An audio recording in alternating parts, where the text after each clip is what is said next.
आणि जगभरात युद्धाची परिस्थिती असताना आणि युद्धाची झळ ही अर्थातच सर्वसामान्यांच्या दारापर्यंत आलेली असताना महाराष्ट्रातलं काय चित्र आहे त्याचा आढावा आपण घेणार आहोत। महाराष्ट्रामध्ये सध्याची परिस्थिती अशी आहे की युद्धजन्य परिस्थितीमध्ये सिलेंडर चोरट्यांचा सुळसुळाट वाढलेला आहे। पण ही बाब लक्षात घेता सरकारनं आता चेतावणी दिली आहे या सगळ्या सिलेंडरचा काळाबाजार करणाऱ्या लोकांना।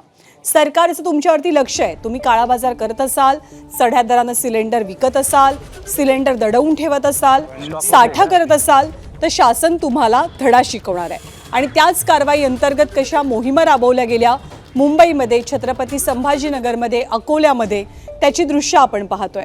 15 मार्चपर्यंत काळ्या बाजारातील तब्बल 1208 सिलेंडर जप्त झालेत।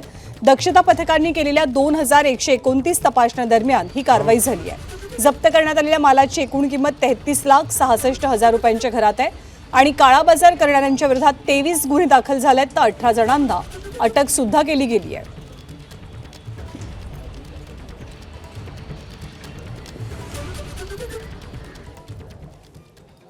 तर याच काळा बाजार करणाऱ्यांच्या पार्श्वभूमीवरती राज्याचे अन्न आणि नागरी पुरवठा मंत्री छगन भुजबळांनी साठेबाजांना पुन्हा एकदा इशारा दिलाय, आपण पाहूया।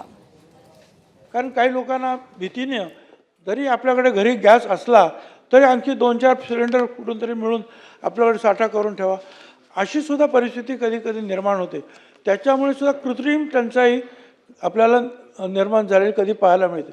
आमचं म्हणणं असं आहे की भारत सरकार आणि त्यांच्या कंपन्या सतत सांगता आहेत की LPG, PNG या गॅसचा साठा आमच्याकडे भरपूर आहे, त्याची काही काळजी करू नका।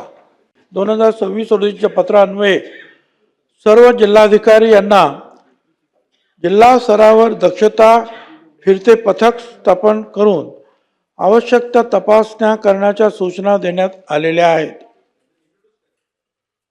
राज्यात त्यांची अंमलबजावणी सुरू झाली आहे।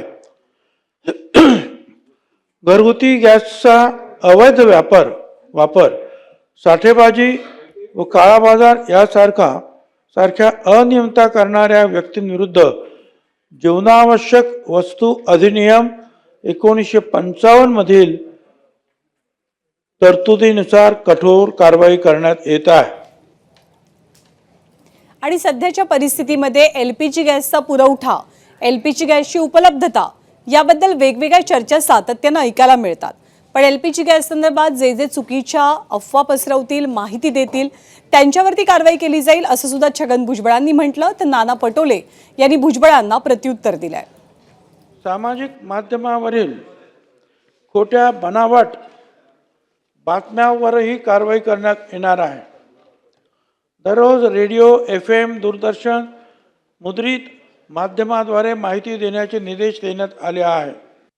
मी तुम्हाला आपल्याला माहितीसाठी सांगतो की तुमचे जेवढे हे जे डीलर लोक आहेत त्यांना आपण सांगून ठेवलेलं आहे की आता कुठलाही गॅस पुरवठा करायचा नाही तिथं, म्हणून लोकांना भीती निर्माण झाली। तुम्ही म्हणतात की माध्यमांनी चुकीची बातम्या दिल्यात तर आम्ही माध्यमावर कारवाई करू, तुम्ही असं म्हणाला।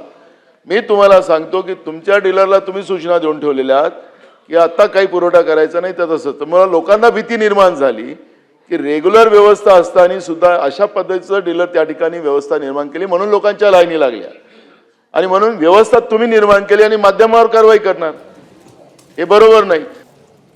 त्यामुळे चुकीची माहिती कुणी पसरवू नका, अफवा पसरवू नका असं आवाहन सरकारकडनं केलं जात आहे। ABP माझा, उघडा डोळे बघा नीट।